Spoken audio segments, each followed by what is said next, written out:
If you're anything like me, you also have experience with the ever-repeating cycle of being on top of your game, falling off, ending up in the dumps, and then having to work yourself all the way back up.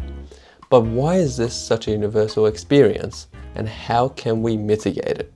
Having gone through this cycle many times, and now being analytical about what their common occurrences are, I have broken this cycle down into 3 stages. So we have the upward spiral, the plateau of self-sabotage, and the downward spiral. And I'm gonna go over these in this video. Let's use an analogy to put these 3 into perspective. Imagine life being this long icy road and we're traveling on it in our car. The upward spiral is similar to trying to bring control to a sliding car on that road. Yes, it takes a lot of effort, but after you have established it, you feel so good and you feel in control. But that doesn't mean that that control is going to continue going. It needs consistent attention and effort to keep that control. The plateau of self-sabotage would be similar to deciding to take your eyes off the road to look at something shiny, like skipping that workout, pressing snooze on your alarm, eating that extra snack when you don't need to, or just watching that next episode of the TV show when you know you should really be going to sleep.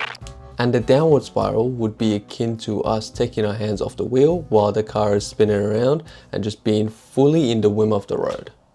So let's go over how we can facilitate our move upwards with minimizing any downward spirals.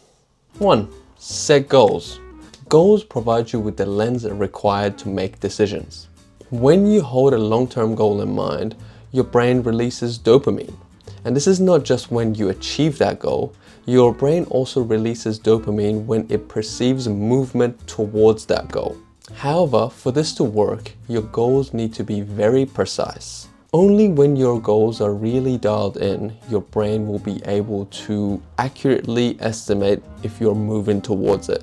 I cover this in more detail in one of my videos, I'll link it up there. So let's go over some simple but effective habits that we can start with that have the most bang for buck when it comes to cultivating an upward spiral. 1. Establish a regular sleep schedule. Yes, you can choose when you need to wake up, set an alarm for it, and actually stick to it. That tends to be pretty hard for people like me. So what has been working for me better these days is to figure out when I need to wake up, walk that back 8 hours, and then set an alarm for when I need to be going to sleep, and then trying to abide by that. That way, in the morning, even when I feel tired, I can't be like, oh, just a bit more, I need more sleep, I'm tired. I can just tell myself, no bitch, you've had 8 hours of sleep. You can get up. 2. Get sun exposure. If you have listened to even a singular Huberman Lab episode, you've probably come across this point, because he beats this matter to the pulp, saying how good it is to get sunrise and sunset rays into your eyes, because that sets your circadian rhythm, which would help with point number 1. 3. Drink water. If you weigh anything more than 40 kilos or 90 pounds, you need more than 2 liters of water to drink every day. And I swear, not many people do that. 4. Eat slow food. That means don't eat stuff that's prepackaged, and don't eat stuff that takes less than 7 minutes to make. That's the time that I came up with, but I think that's pretty accurate. 5. Get your blood pumping. Any sort of exercise. But in my experience, zone 2 cardio makes me feel the best afterwards. 6. Journal. You can use the prompts of, today I did this, it made me feel that way, or I'm feeling this way. Why?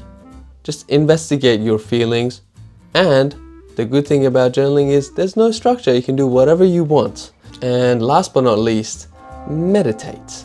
2 types of meditation work really well for me. One of them is focused meditation, which is like focusing on your breath or your heart rate or whatever it is. And the other one is presence meditation, which usually consists of paying attention to as much stimuli around you.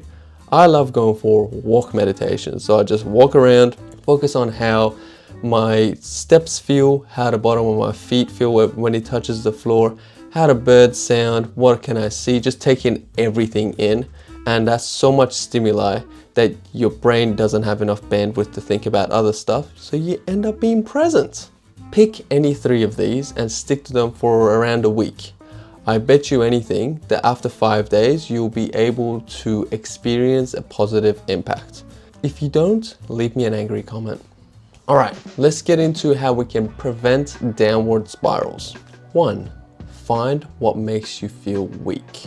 What behaviors, habits, or thoughts tend to leave you feeling worse and weaker after having partook in them? It doesn't need to be something that takes you from a 10 to a 1, but if you're self-aware, you can notice the times when an activity or lack thereof leaves you feeling worse than you were before.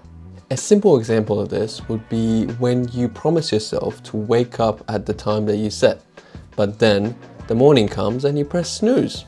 Yes, the day is not automatically written off, but you can't ignore the fact that you're starting from a place of deficit. Another aspect that you can pay attention to is to be aware of your anxiety. Your anxieties can tell you a lot about what you need to focus on. Anxiety stems from worry, and worry stems from potential problems. If you can figure out that potential problem that is initiating those negative feelings in your brain, you can come up with a plan to tackle it. However, a lot of the worries that we feel are actually bugs, programmings that happened when we didn't know much about the real world and we just made connections that don't particularly make sense anymore, but because we haven't gone back to fix them, they still stay there and mess with our mood. To fix them, you'd need to go backwards, do some investigating, figure out where these worries are actually stemming from, and then if they are irrational, work through them from the core. A lot of the worries can also be features, alarm bells that go off because our brain knows that our flourishing depends on it. These tend to be actions that we know we should partake in, but we're putting off. And if we stack a few too many of these inactions on top of each other, we're bound to end up in somewhere we don't want to be. A lot of these anxieties and worries get initiated because we get triggered, and it would be helpful if we investigated what our triggers were. Is it when we show up in a place we feel this way, or when we have this thought we feel that way, or when we talk to this person or do this action? Figure out what initiates your negative feeling.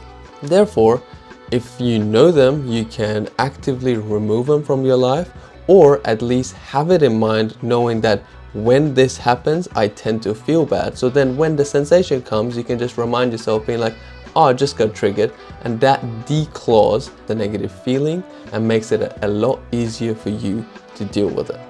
If you think you're ready to set precise goals and take regular small steps towards it, I've made a video about quarterly planning that I can link here. Have a good day. Catch you in the next one.